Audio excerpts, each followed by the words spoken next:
Şəxsin hər hansı mənzildə qeydiyyatda olması ona həmin mənzildən pay tələb etmə hüququnu verirmi? Bu, ailə münasibətləri ilə bağlı ola da bilər, olmaya da bilər. Qanunvericiliyin bu məsələ ilə bağlı mövqeyi nədən ibarətdir? Qanunvericiliyə əsasən bu belə deyil. Yəni, qeydiyyat formalaşdırılan mövqeyə əsasən yalnız şəxsin inzibati orqanlar arasında olan münasibətləri tənzimləyir. Hətta şəxsin qeydiyyatda olması həmin mənzildən istifadə hüququnun mövcudluğu belə demək deyil. Bu, Konstitusiya Məhkəməsi tərəfindən formalaşdırılan mövqe əsasında belədir.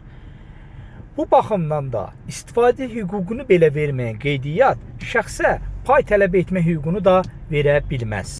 Əlavə olaraq bilinməlidir ki, şəxsin mənzildə qeydiyyatda olmaması da onun tələb hüququnu istisna etmir. Yəni, hər hansı əsaslarla, məsələn, vərəsəlik qaydasında mənə atamdan bir mənzil qalıb. Mən orada qeydiyyatda deyiləm. Bu demək deyil ki, mənim həmin mənzildən pay tələb etmə hüququm mövcud deyil və bu istisnadır. Və bu baxımdan da bu kimi verilən suallar məhz bu video ilə inanıram ki, öz cavabını tapacaq.